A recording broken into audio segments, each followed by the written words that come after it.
Welcome into another episode of MIZ-STL on the Lou Information Station. I'm Grant Salzman, joined as always by Brendan Schaefer. The college football eyes are all on Nashville. The epicenter of college football this weekend, Brendan Schaefer, is between Missouri and Vanderbilt. 5 years ago, I would not expect to say that sentence. Now it doesn't feel weird to say that. College game day will be in Nashville, and then the number 15 ranked Tigers will take on the number 10 ranked Commodores at 2:30 on ESPN. This is madness, Brendan Schaefer.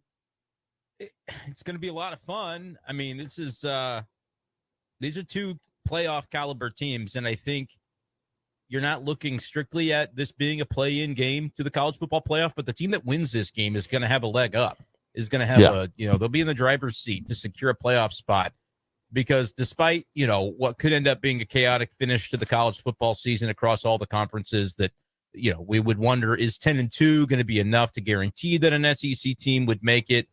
I think it'll end up being enough. And so the team that wins this game this weekend can theoretically afford to slip up once the rest of the year, still get in the playoff. Mm-hmm. And, if they don't slip up, that team is certainly maybe a bye, get a bye, a trip to Atlanta. Like, there are things on the table for both these teams. Yeah. The Atlanta's going to be hard because is it Bama and A&M are undefeated still? I believe that is correct. And there's, of course, if you're Mizzou, you don't have the tiebreaker, but you could have the tiebreaker against A&M. You could go 7-1 to their 7-1, and Mizzou would be in. And then if it's a three-way tie, that kind of negates the fact that you don't have the tiebreaker over Bama. I don't know what the next tiebreaker would be, but there's a path, I think, for both these teams, especially Mizzou, because Mizzou plays A&M. I don't know that Vanderbilt does, so they won't have that, kind of ability to crack the tie in the first layer of a tiebreaker. Yeah, like Vandy, I think, would have still the harder path. Their schedule might be a little bit easier, but they would have the harder path if both of them won out. Vandy could still, I think, have a better odds to get left out of Atlanta, which doesn't mean they would get left out of college football playoff or anything like that. But right.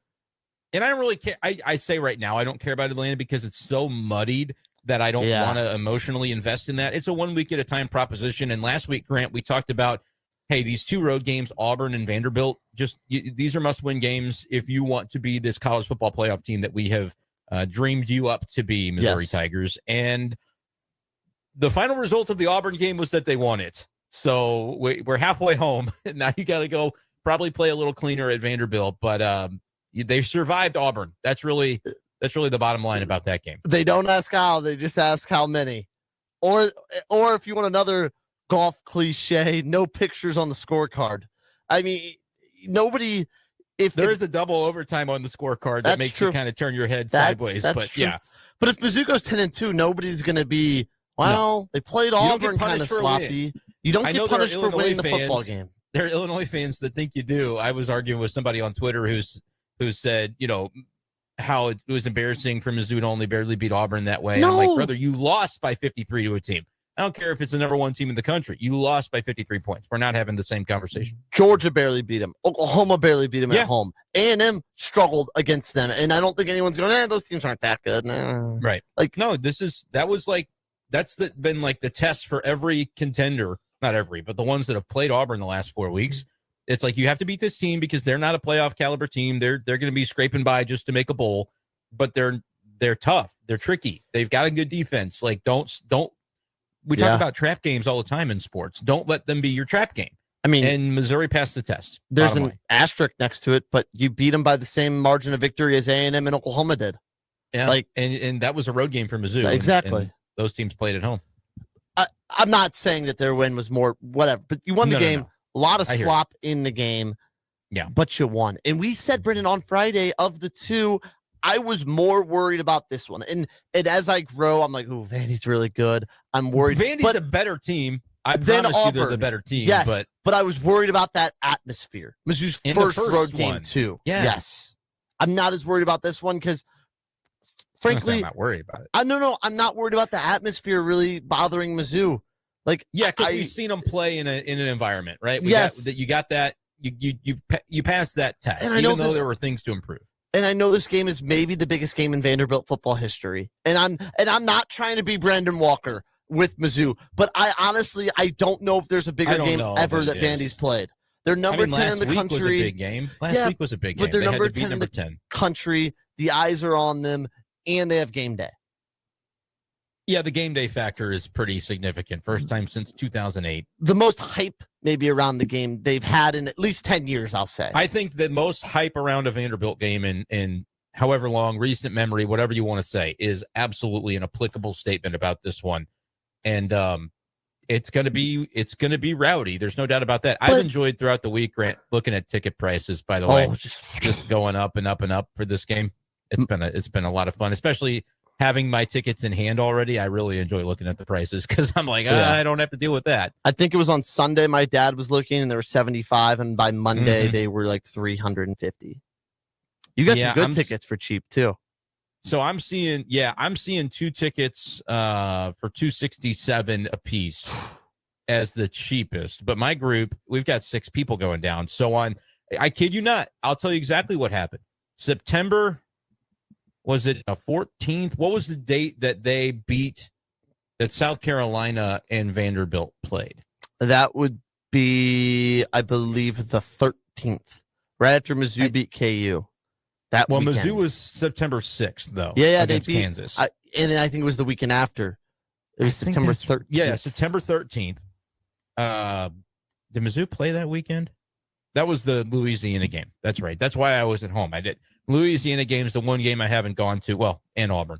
But, Vanderbilt on the road beat South Carolina that Saturday. And so Sunday, following day, I'm looking and going, this might be this is going to be maybe the time to do it, because Vanderbilt is a legitimate college football playoff contender. I was saying it the whole time. And I didn't know game day was going to be there for sure. Yeah. But I saw a path, and I tweeted about it on the 14th after I secured my tickets for like $68 a pop, 8 rows behind the Missouri sideline. If you wanted to get 6 tickets together with your buddies now, it would be $347 a piece. I think we paid $370 for all 6 of ours. So, and this week, Grant, I told my wife yesterday, I'm like, would you please, because she set up the Airbnb. I'm like, would you please double check that this is, like, we got the dates right. They haven't canceled it on us, because this is going to be an all-timer in Nashville. So what if we're all just squared away to go. Sold the tickets and had a really, really fun weekend in Nashville. Did you contemplate I had a passing thought about that. I had a passing thought about that. If I knew I could lock in $373 or like $400 a piece for them, just have some fun. Would it be compelling to consider? It definitely would be. But this is going to be I say once in a lifetime. These come up in college football from time to time, but rarely do the stars align that your program is involved in it. And I think those days are coming more and more at Missouri, as long as Eli Drinkwitz stays. But I really do think that this is one where you go, it's not like I spent the $400. I got in when the getting was good, and we're going to enjoy it and have a great time at the game in Nashville all weekend. Game day is going to be on Vanderbilt's campus, so that's going to be fun. Have they announced where it's at? Is it on Vandy's campus or on Broadway? It's on Vanderbilt's campus. Apparently, Vanderbilt was insistent that, like, no, it needs to be on campus. Broadway would have been so cool. I think this is better. I think Vandy is in Nashville. Totally, we get it. But it's not really about Nashville as much as it is about Vandy. Okay. Like, I think Vandy wanted it to be about Vandy, and so their administration, from what I have read, insisted to say, no, I know you're going to want to say let's make this a thing on Broadway, but we've got a beautiful campus, and you're going to use it if you're coming. And so I think that's the right call. Is the stadium on campus? Stadium is on adjacent to campus. It's similar to how Faurot Field is walkable on campus. Walkable, right? Yeah, it's the same thing. Okay. I've been to a game at Vanderbilt before, and their campus is, right there next to the stadium. I don't know that it's in the middle. Like, I didn't keep walking past the stadium. So I don't know if it's like on the edge of campus, but it's very comparable, I would say, to Memorial Stadium in Columbia. So yeah, it's right there. And I Google Maps I believe it's the Wyatt Lawn is what it's called. It's kind of like a quad, similar to our quad. That is, whatever it is, a less than a mile away from the stadium or whatever it is. Yeah, I mean, it's not super far, I don't think. Okay, let's talk about the game a little bit. My point was with the atmosphere before we move on is I think it'll be probably 30% Mizzou fans. Like, it's not going to be nearly as loud as Jordan Hare was. Like, I think Mizzou will take over. I agree, but I don't know if it's going to be rowdy enough to where it really, really affects Mizzou is what my point was. Will it be a more raucous environment than last weekend? No. And I think it could be the same, but I also think that when less you look people. at, because it's a smaller stadium than what they have at Auburn. I think Auburn's not a huge stadium though either. 90,000. Is it? Why did I think it was less? It's like 88. 87 and a half. Yeah. First Bank Stadium capacity. We're Googling on the fly. 40,000. Yeah, that's my point. Yeah, it's not a huge stadium, but it's going to be packed to the brim. I agree. That's probably why prices are so expensive too. It's just it's a smaller venue where everybody in town is going to want a ticket to it because now they're starting to pay attention to Vandy. But the Vandy fans that have been paying attention through the bad years are really going to want to make sure they're planting boots on the ground, which is why I wonder if it is going to be 30% Mizzou fans. That's good. That's a tough ask. You would have had to either plan ahead like I did, which I was tweeting out into the void, telling people, if you want to go to this game in Nashville, please get your tickets because you can buy them from the Vanderbilt website. I'm getting emails from Vanderbilt marketing team every day about this game because I am on their list now because I bought it from Vandy. By the way, here's a funny angle. They're trying to really drum up support for NIL with this opportunity. And so they're selling, they're doing auctions for the flag. They flew over the stadium after they beat Kentucky or, whatever it is. And they're selling a bunch of stuff on their website. They're selling like game day experiences for $7,500. They just launched these yesterday and nobody had bid on them as of yesterday. I wanted to bookmark that and go back and see. But one of the things they were also selling and emailing me about is for like $570, you could have an experience to watch the game during only the second quarter, but you can watch the game from the Vanderbilt sideline, be on the sideline. Wow. And I was like, interesting. How could I infiltrate and use this to our advantage? That would be interesting. No, it was just a tongue-in-cheek joke. Don't take my tickets away, Vandy, or anything like that. But no, I thought it's very interesting that they're doing a lot of this NIL stuff and trying to make it happen. So it's going to be a heck of an environment. There's no doubt about that. But tougher to play in than Auburn? No, because it's half the size. Yeah. And I think there's the day versus night factor. Additionally, I do believe that because Mizzou has one under their belts, you're not going to go into a raucous environment and go, what do we do? Like they did at A&M. I don't think that's going to happen. They've played in one. They survived one. So that's significant to me. I think a big thing is about the Mizzou people. I think there's going to be a lot of Mizzou fans that just go to Nashville. Maybe don't even have tickets. Yeah. There'll be a lot of Mizzou fans just watching. I mean, it's a 4-hour drive and you get an excuse to spend a weekend in Nashville. It's pretty good. But yeah, I think, Brennan, it's your second time. We saw them get punched in the mouth last year at A&M, and then the road games, besides Bama, obviously, they handled fine. Like they beat Mississippi State like they're supposed to. It played well against South Carolina. Yeah. That wasn't like they didn't show up for the environment loss. You won this road game. I mean, really, you got kind of lucky with your road schedule. Like the toughest one is Oklahoma as far as atmosphere and team. Vandy is going to be difficult, but the atmosphere part isn't there. And Arkansas is Arkansas. Who you can still you lose could have gotten to play Kentucky. You could have gotten to go to Kentucky instead of Vanderbilt, and that would be a significant advantage. And some schools have that. But yeah, it worked out with, and unfortunately, you didn't take advantage of the fact that you had Bama at home. Like if it would have been Bama on the road this year, you would have said, well, that's an L. The schedule lined up to be volatile in that you have tough teams on it, but the toff teams.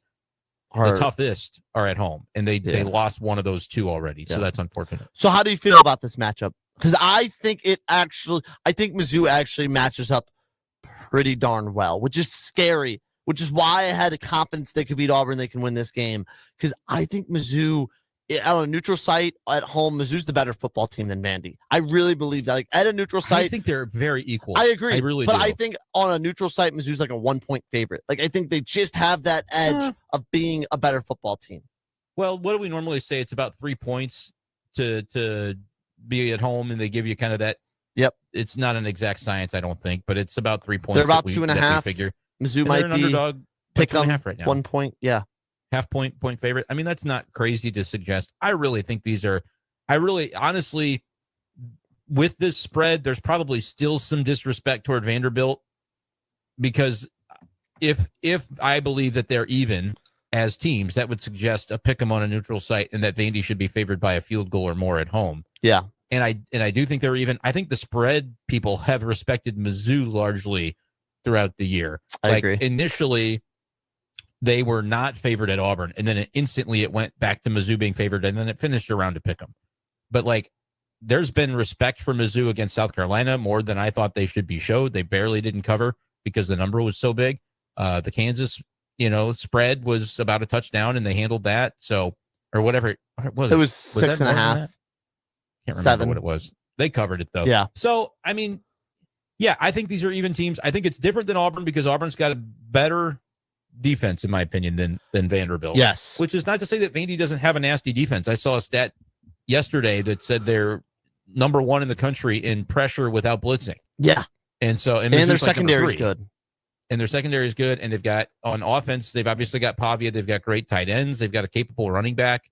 They're a very balanced team. They're better on offense than they are on defense. And so this could be a game that's played into the 30s where you have to score last to win. And I think Mizzou can do that, but they haven't, saying that and only having watched the last 2 games, you would be a little skeptical of that as a statement. Well, what gives you the belief that Mizzou can score? Because their offenses look kind of dysfunctional the last 2 games. I think Vanderbilt's defense is not up front what Auburn's quite is. And I think that the game environment that Vandy typically plays in sort of lends itself to some bigger plays on both sides of the ball. And they just tend to play in some higher scoring games. I mean, even LSU, who doesn't play in higher scoring games, scored 24 or something like that against Vanderbilt. It was 31-24. So I think those types of games are certainly, you're invited to those when you're playing Vandy. And I'm believing that Mizzou, with the way that Eli Drinkwitz talked about the run game yesterday, and he, in this press conference, Grant, he mentioned not sticking with plays that worked, feeling like the team looked timid in executing some of the play calls on offense. Without saying Kirby Moore's name, he called out that Kirby Moore has to be better. Mm-hmm. And I thought that was highly appropriate because that was my takeaway for the second straight week. And within that, I mean, why are we running the ball right up the gut again and again and again when we've seen that it doesn't work? When they run a counter play or they run something to the outside, we see Ahmad Hardy getting a little space. We see Jamal Roberts getting a little space. When we throw screens to the running back or to the wide receivers right at the line, in the first half, they were doing those things and it worked. In the second half, I didn't see it nearly as often. You were forcing Bo to have to be great, which down the stretch, he largely was. Pretty darn good. Save for the sack that he took on the final drive of regulation. I think Bo Prabula took more heat than he probably deserved for this game because the offensive line was putrid. I mean, they were downright awful for Missouri. It was terrible. It was bad. And you wonder coming into this Vanderbilt game, okay, this team is great pressuring without blitzing. That's a scary thought for an offensive line that struggled. But is there a way to combat the game plan that Auburn used if Vandy tries to replicate it with their defense and say, we're going to get the ball out quick. We're going to do some of the screen plays that we did in the first half. When we run, we're going to try to, get the defense going one way and we're going to counter in another direction. We're going to do things that sets us up for better success than just being dopes and plowing it into the line of scrimmage over and over and over again with the play calls. 2 weeks ago, I asked them to run the ball more. This week, I was saying, you ran the ball. Can you think about stylistically how you're running the ball and try to get more success out of it? And the fact that Eli Drinkwitz basically said the same thing in his press conference yesterday gives me hope that he sees what we see. And it's not a case of we're chicken littling as a fan base. He's saying the same stuff. Yes. And so he's going to address that, I think, with Kirby Moore. Yesterday, when he was doing his press conference, was the closest I've ever really heard Drink since giving up play calling duties a few years ago to really having an irritation with the play calling offensively and wanting it to be tightened up. And so I think it will be. And I think, to your point about the run game, that's why I have some confidence with Mizzou is Vandy's D-line has shown, or really run defense has shown that they can give up the run a little bit. They can give up some rushing yards. The last few games they played, the teams have been able to run against them. And I have a lot of confidence in this Mizzou front seven to shut down the run. Like, I really do. Like, Diego is great. Diego is awesome. He's going to be able to run. But yes, I agree with that. But if you're able to take away the run and you say, hey, the guy that's going to beat us is Diego Pavia, whether it's with his legs, especially if it's with his arm. If you lose this game, it's because Pavia threw for 300 yards and you gave up 50 yards rushing. I'm not saying I'm going to like walk away and be like, oh, happy about it. But I think that's the way you have to force them to win, because Pavia has not thrown for 200 yards against the Power 4 school this year. Like, it just hasn't happened. He hasn't even thrown for 200. And that's not because he can't. It's because they don't try. Like, they don't try to throw the ball that much because they can run the football. Like, if you force him to throw, I think there's a shot you win this football game. I think you have to still kind of, I agree with forcing him to throw. I think you want to keep him in the pocket as much as possible. There were some moments against Auburn and Jackson Arnold where the pass rush was kind of over pursuing to sell out for the sack, and it cleared out the pocket pretty quickly to where then Arnold, if he was as capable as Pavia, could have done more with it. Yes. He's dangerous when he throws. He's dangerous on the run because you don't know if he's going to cross the line of scrimmage and run, or you don't know if he's going to, last second before you think he's going to run. Now he's throwing because the zone coverage down the field is getting confused, and they're being asked to cover for 5-6 seconds, and it's difficult to do. I would like to see them be aware of that and not just, have one speed. And if you're a defensive end that doesn't get the sack, you're taken out of the play because you of the over pursuit. Like, be smart in the ways that you try to approach the pass rush, and maybe you hem him in the pocket and make him throw from there. Yeah. Because the more he's on the run, the more dangerous he'll be. Yeah. Another big thing of this is, I talked about this with Vic, and it kind of seems like the thing that Elijah Drinkowitz is going into this. I think this is an interesting way to look at it that doesn't actually involve the football game at all. It's just everything built of it. Mizzou, it seems like they're very much, this is a business trip. I don't care if it's game day. I don't care if it's the president's at the game. I don't care about that. We are going in. We are going into the visiting locker room, and then we're going out to play the football game. Nothing else will be happening. Like, I would be surprised if Drink, like, sometimes they ask the opposing coach to go on game day. I wouldn't be shocked if Drink says no. Like, I wouldn't be shocked if I'm trying to remember if that's a thing. I don't really think that. I've definitely seen the opposing coach on game day before. It's not always, but I've definitely seen it. I would not be shocked if they ask him if he says no. I cannot remember a time Really? where that's happened, but I don't know that. I just don't recall it. I understand. Because they would get absolutely booed if they did. did. Yeah. I don't think that's a thing. Maybe I'm thinking in like championship championship games. If you can recall games. an example, then I would say, okay, that's an example. But at the break, I'll try to do some digging. But either way. But no, I don't think Drink wants any part of it. I think he wants, he's keeping his team focused on kind of, spoiling the coronation for Vandy, because it's all Vandy. Yeah. It is rightfully so. Yes. It's okay. Like, he will be able to use STP when it comes to his team and say, they're only wanting to talk about those guys. Show them who we are. That's great, kind of fodder for his team to get fired up for a game. The way he addresses it publicly, I think, is right to say, they don't want to talk to us. Yeah. He downplayed it yesterday, and I thought that was savvy. The most that they'll talk to him is when they're like about to preview the game, doing their picks, and they talk to the other team like about how big of a game it is. Like, they'll talk to them about that, and that's going to be about it. Like, Vandy, to use Drink's point, is going to have the rat poison all week long.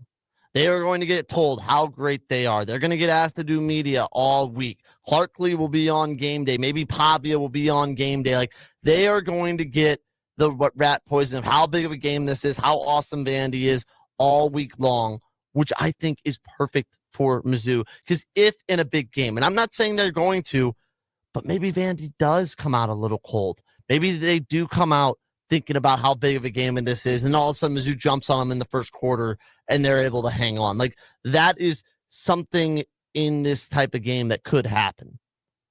Yeah, it's a possibility. I don't think Vanderbilt's going to be, like, Clark Lee's really good coach. I agree. He's got him buttoned down. But we saw Mizzou against Kansas do it. They came out ice cold in that first quarter. They were down 14-3. Like, I know Bo turned the ball over, but there was definitely a lot of timidness, it felt like, from Missouri in the first quarter. I don't think the score you have accurately because Mizzou scored a touchdown right away in that game, didn't they? Okay, maybe it was it missed the extra point though? Was it 14-6 and Kansas then extended it to 21-6?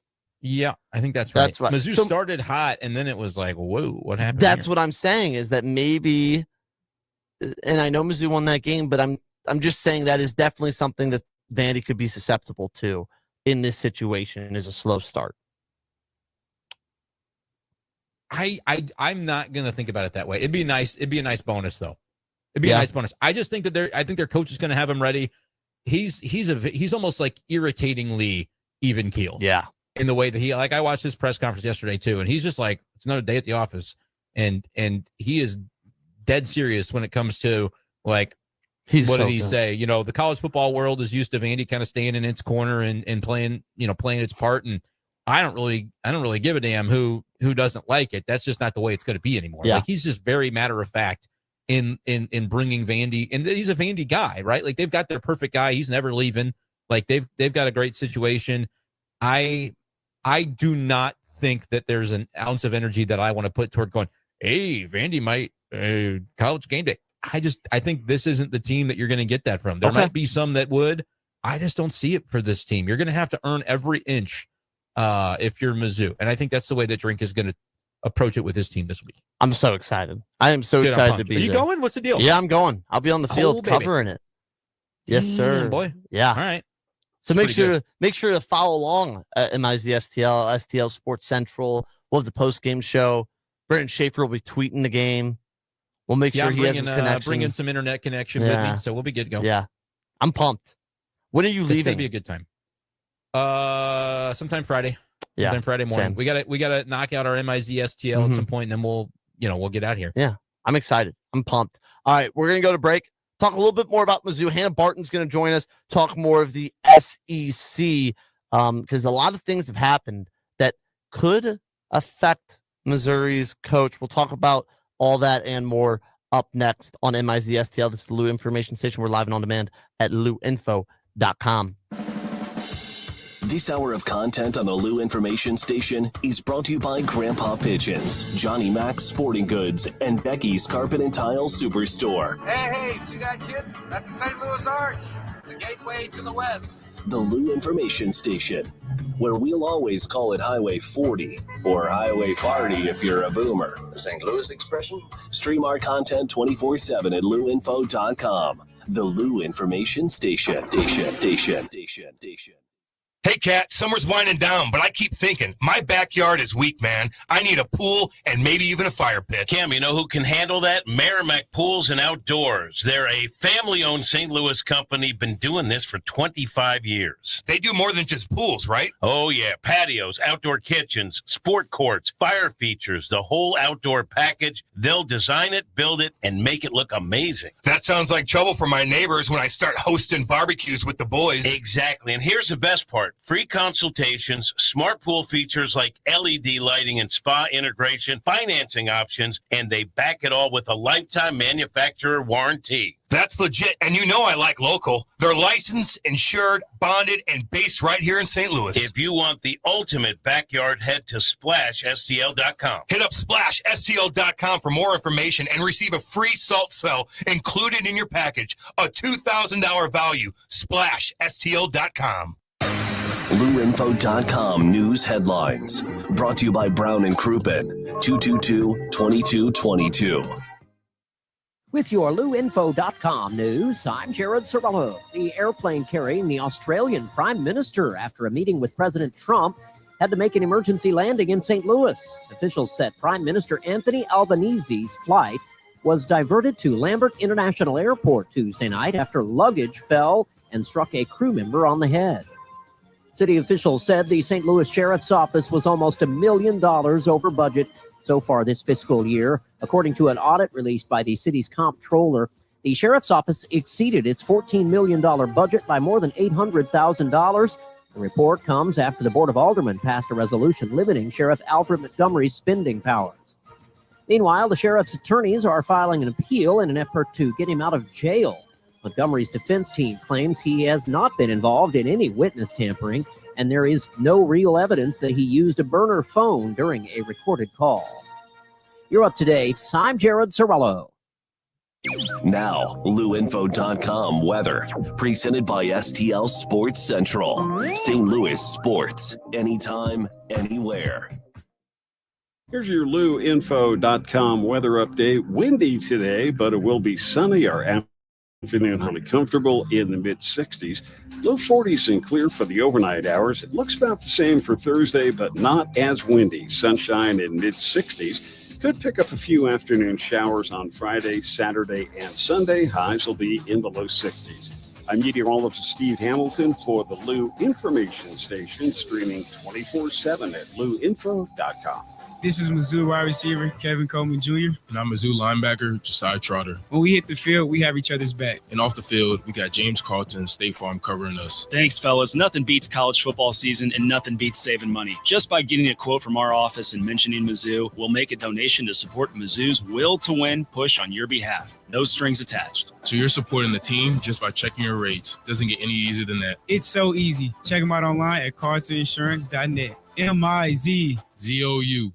People ask all the time, who the heck is Low Cost Airlines? Well, we're not just one airline. When you're talking to us, you're talking to everyone. We are the discount supermarket for all airline tickets. Plus, we have airlines and always have the best prices. American, Delta, United, plus all the specialized international airlines and a lot more.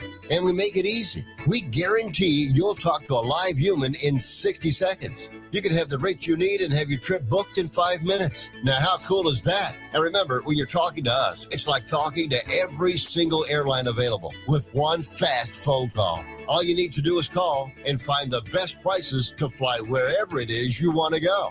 So are you ready? Call Low Cost Airlines right now. 800-298-0306. 800-298-0306. 800-298-0306. That's 800-298-0306. Hot Shots Sports Bar and Grill has a new menu. But don't freak out. Hot Shots favorites are still there, like their famous wings, tacos, burgers, and pizzas. Plus, sure to be new faves, like Big Philly egg rolls, the Bold and Hearty Slugger sandwich, the Buffalo chicken pizza, and 2 new wing sauces, Carolina Gold and Bourbon Glaze. And making a comeback, it's the return of Hot Shots' legendary waffle fries. So now there's even more to love at Hot Shots. Come try out the new menu at Hot Shots Sports Bar and Grill. Find the location nearest you at hotshotsnet.com.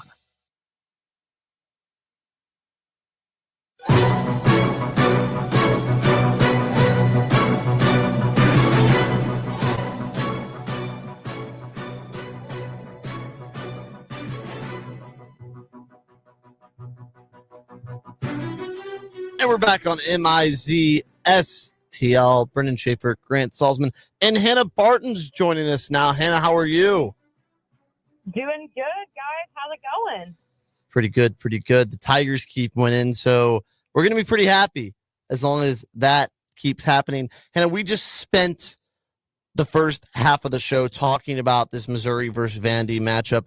How do you see it?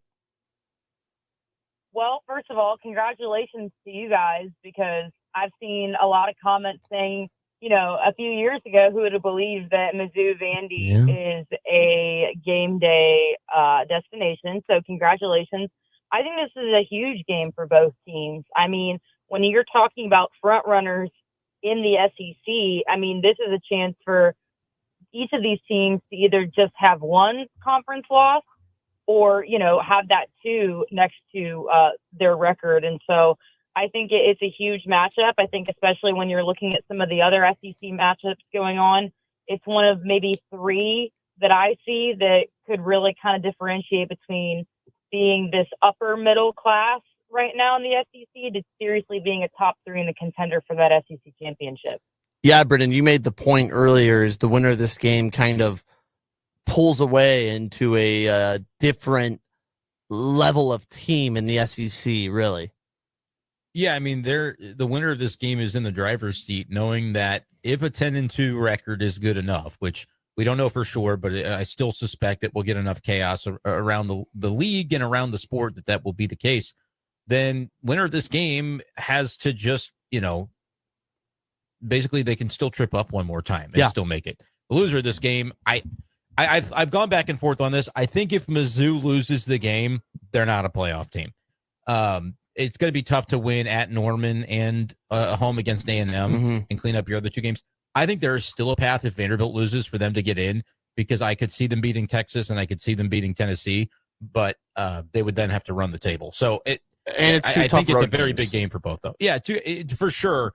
I just think that for Mizzou, their remaining schedule is a little bit more daunting to go undefeated than what I would see for Vanderbilt. But either way, the winner is in a great spot. And around the SEC, there was some other news. Florida on their bye week after a win over Mississippi State, a really, really ugly win, decided to part ways with Billy Napier. Again, the writing was on the wall. Once the people with the money start saying, hey, if this guy's still here, we're done.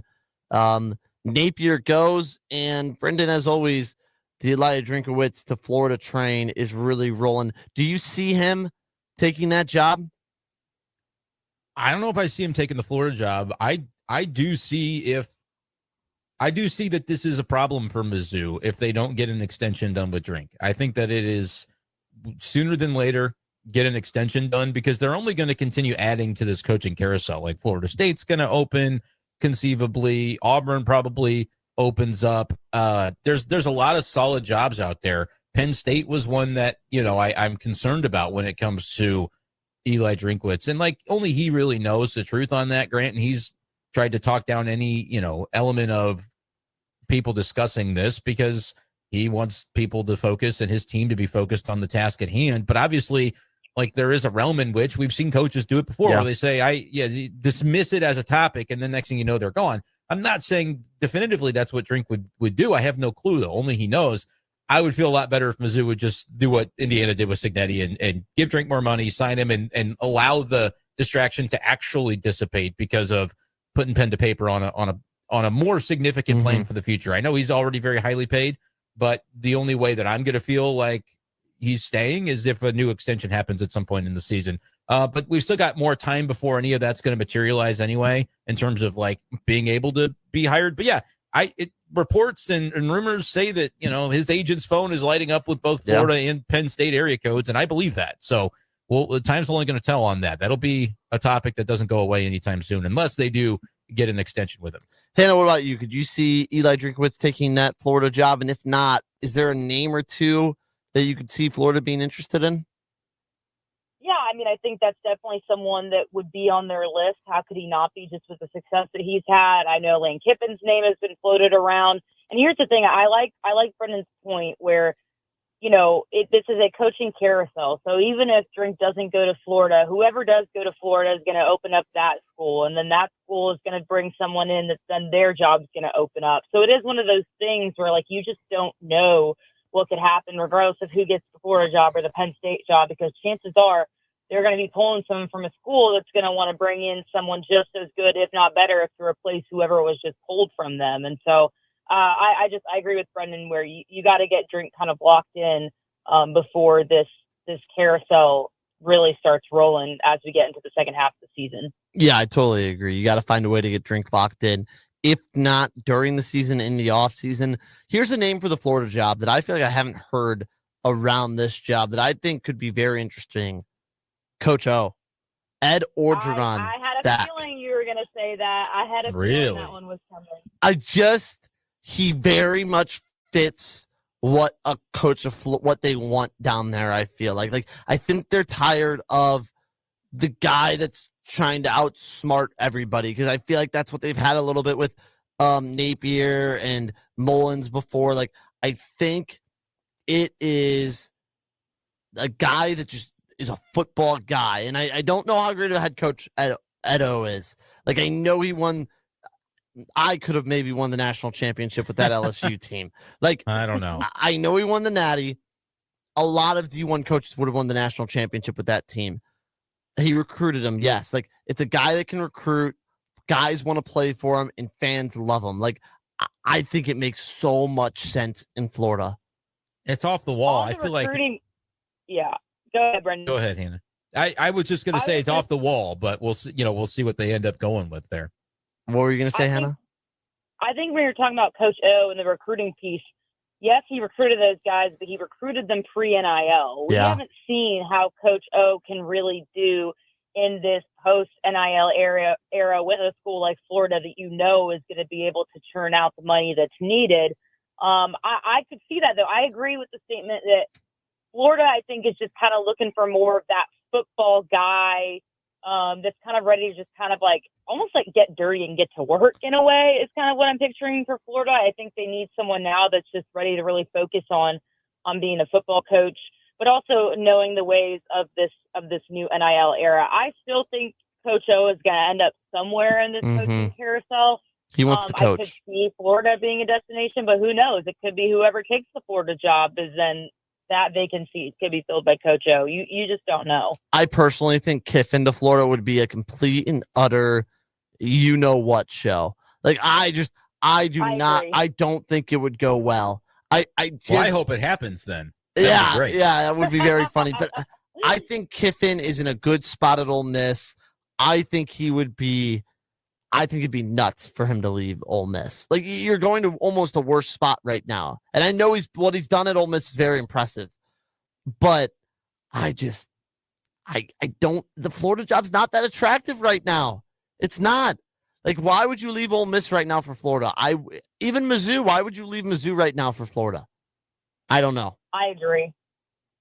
What do you think of Kiffin to Florida, Brendan, if that happens? Because that is a big name on the list.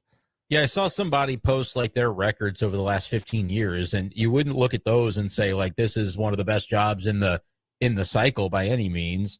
But there is that history, there is that kind of angst, I think, from the boosters of like we want to throw our money at this problem and allow us to get back to where we're used to being at Florida. And like Kiffin would be that type of dad. Like, he's been through the tumultuous past, but he's settled in at Ole Miss to where, like, I don't have any real reason to believe it wouldn't go well if they hired him, because I think Kiffin's a great coach. But I agree with it that, like, is Florida a better job than Ole Miss inherently? I don't think that there's any reason in the NIL era to believe that it is, because there's great tradition, and support there in really both places. But if I'm a coach that has it built at Ole Miss and it's humming right now with them being a top 10 team, what would be my desire to leave that situation and have to basically start over with it at a place that's not been as successful in recent years, unless I was just getting that itch that like I needed to do something different. Yeah. I don't know what the benefit would really be for Lane Kiffin to do that at this point in time, because things are going well at Ole Miss, and they're certainly happy to have him and probably happy enough to let him use this as leverage to just get a better deal at Ole Miss, if that's what you think you need. Measuring that against like the way we talked about Drink's last extension, where before the season they tacked on another year, but they didn't raise his annual salary on that most recent deal because they wanted to put more money to assistant coaching salaries and like have money available for NIL. Like, is Florida a place that just doesn't have to worry about that because they've got so many resources that they can tap into that it's like it doesn't have to be one or the other? I think it's true of Missouri as well. So in terms of Drink, Mizzou doesn't lose Drink because of money. That won't happen. I think so too. They'll lose him if Drink decides he wants to make a different decision, which, I have no reason to believe that he should want to do that. But as the chirping happens in the background, you start to go, all right, I mean, there are compelling reasons why anybody might want to do anything that we just may not be privy to. Yeah, and I think with Florida, they need to hire a guy with experience. Like they fired Dan Mullen, who went 10-3, won the Peach Bowl, 11-2, won the Orange Bowl, 8-4, lost the Cotton Bowl, then goes 5-6, and he gets fired. Like, seems a little unfair. Like, he was good for 3 years, and then they gave Napier chance after chance after chance. I think they need a guy like Mullins who had the experience at Mississippi State, then came to Florida. Napier was UL Lafayette, I believe. Like, I never had experienced this big of coaching. They need a guy with experience, whoever it is. I don't know about that. But Drinkwitz didn't have experience. He came from App State and was only there for a year, and he's worked out really well. I agree, but I think that's maybe not need. I think that's what they'll do. Like, I think the boosters want that. Like, I don't think they're willing right now to take another chance on an offensive-minded guy who came from a Group of 5 school.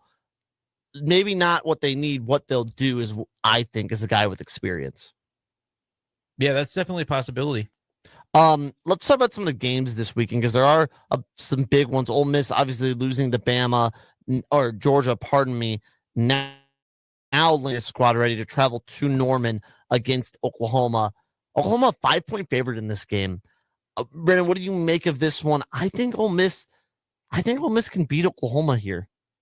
Yeah, I do too. Like Oklahoma's defense is great, but I looked at it this week. They haven't really played offenses that will challenge them the way that Ole Miss's offense can. And so I'm not questioning Oklahoma's defense. Like this could be a 17-13 game that OU wins because their defense is just that legit. But inviting Ole Miss into a game means you're potentially going to deal with a higher score. Now, I know it was like 24-19 against LSU.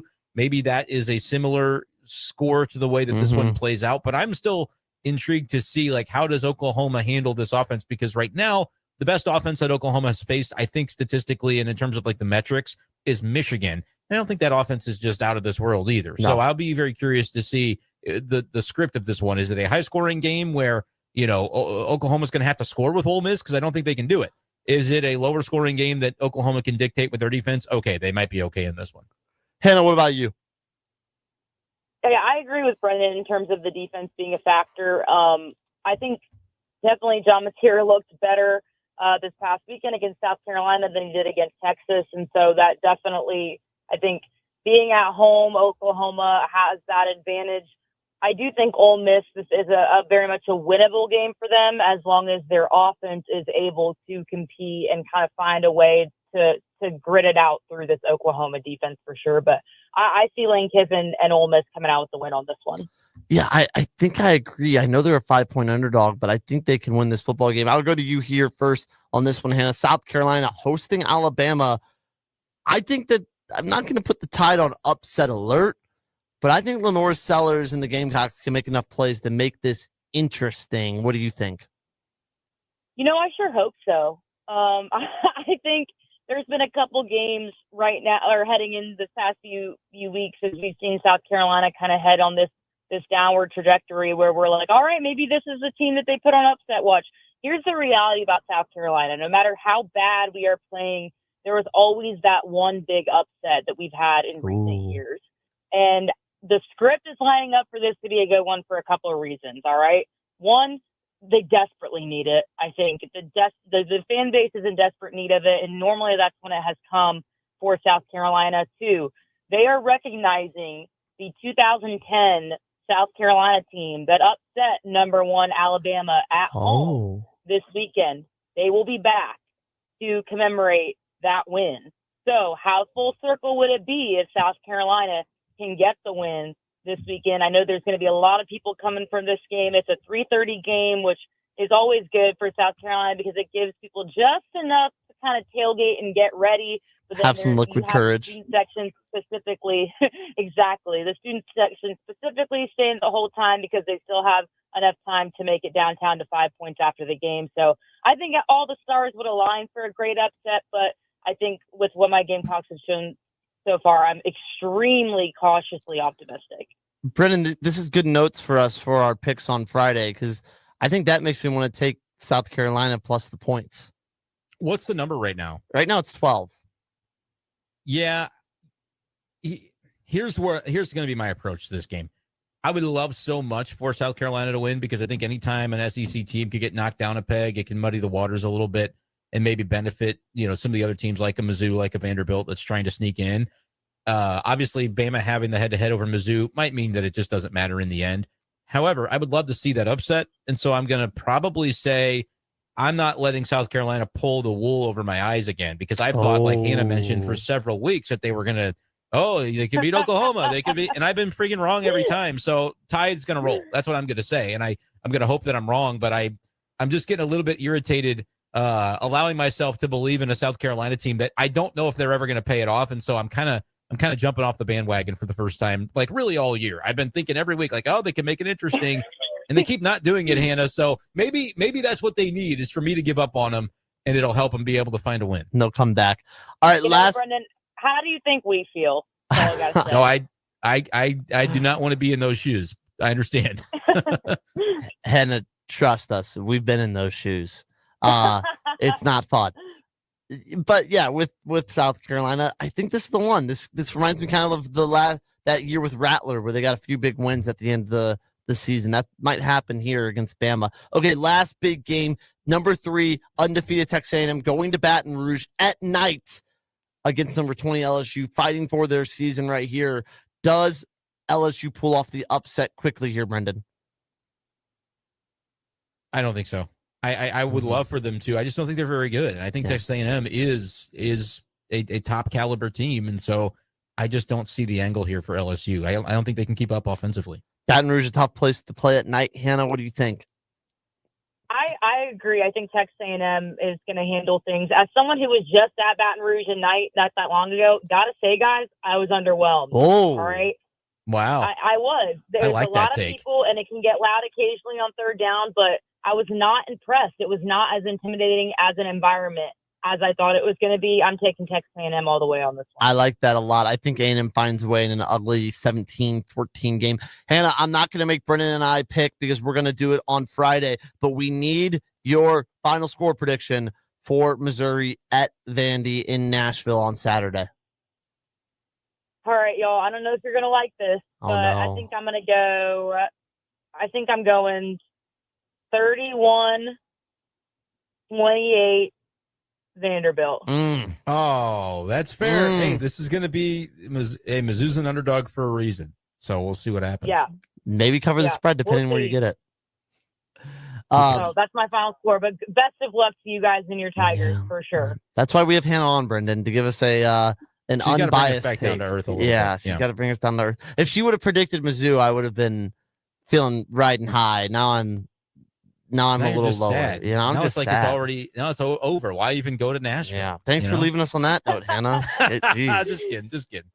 All right. Well, for Hannah Barton, he's Brendan Schaefer. I'm Grant Salzman. Thanks to Hannah, as always, for joining us. Friday, Brendan and I will talk all things Mizzou again, give you our picks, try to win you some money, and we're going to have so much coverage on Saturday of Mizzou in Nashville. We're going to be traveling with them.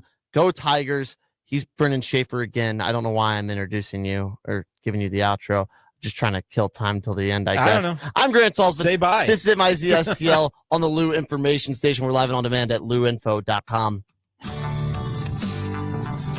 You've been strong for everyone else, but let me ask you, who is strong for you?